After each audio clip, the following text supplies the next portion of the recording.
Hello बच्चों, let's see this question and here this question say the working of the Constituent Assembly has given sanctity to the Constitution. Explain. Question आपसे बोल रहा है कि जो हमारा इंडिया का कॉन्स्टिट्यूशन है, क्योंकि उसको कॉन्स्टिट्यूएंट असेंबली ने बनाया है और इसी ने ही इसको इंडियन कॉन्स्टिट्यूशन को सेंसिटिविटी यानी कि शुद्धता पवित्रता प्रदान की है कॉन्स्टिट्यूएंट असेंबली ने।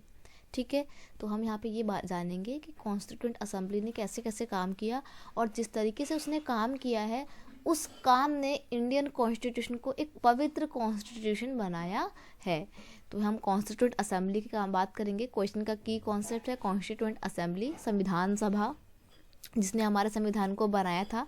The constituent assembly work in systematic open and consensual manner. जो हमारे इंडिया की कॉन्स्टिट्यूएंट असेंबली है उसने बहुत ही सिस्टम के साथ सिस्टमैटिक वे में बहुत ही ओपननेस के साथ, कोई भी काम छुप के नहीं हुआ है, बिल्कुल खुले रूप से हुआ है और कंसेंशुअल मैनर में मतलब सबकी सलाह एवं सहमति लेकर ये काम किया गया है, कॉन्स्टिट्यूशन बनाया गया है। इसलिए ये किसी एक पर्टिकुलर पर्सन का डिसीजन नहीं है बल्कि सभी लोगों की सहमति के साथ बनाया गया संविधान है। इसलिए एक सैंक्चुइटी वाला कॉन्स्टिट्यूशन है, यानी कि एक पवित्र संविधान समझा जाता है। नेक्स्ट है फर्स्ट सेम बेसिक प्रिंसिपल वर डिसाइडेड। सबसे पहले क्या किया गया कि संविधान में कौन कौन से बेसिक प्रिंसिपल होने चाहिए उनको डिसाइड किया गया और उनके ऊपर सबकी सहमति ली गई। Then are drafting committee chair by doctor Bhimrao Ambedkar, जिनको BR अम्बेडकर बोला जाता है, वो बनाई गई and it prepare are draft constitution for discussion.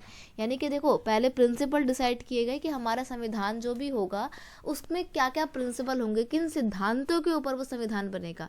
उन प्रिंसिपल को डिसाइड करने के बाद एक ड्राफ्टिंग कमेटी बनाई गई जिसको लीड किया था डॉक्टर भीमराव अंबेडकर ने।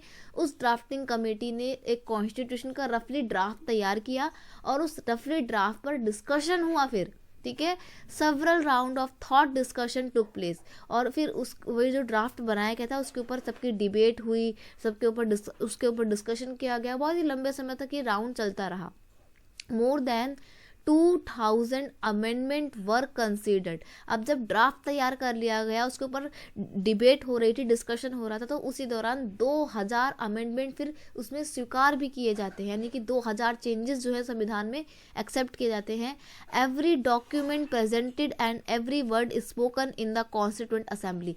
जो भी बातें कॉन्स्टिट्यूशन में लिखी गई वो सबके आगे रखी गई, जितने भी वर्ड्स उस कॉन्स्टिट्यूशन में शामिल किए गए थे सबको रीड किया गया है ना। It has been recorded and preserve, उन सभी बातों को लिखा गया, रखा गया संभाल के। These are called constituent assembly debate. और जो भी बातें उस दौरान हुई थी, जो भी डिस्कशन हुए थे, उनको क्या बोला गया, कॉन्स्टिट्यूएंट असेंबली डिबेट उनको नाम दिया गया। और उन सारी बातों को ही कॉन्स्टिट्यूएंट असेंबली ने हमारे संविधान में लिखा। ठीक है, ताकि कोई भी चीज़ें छुपी ना रह जा सके, क्रिस्टल क्लियर वे में सब कुछ क्लियर हो।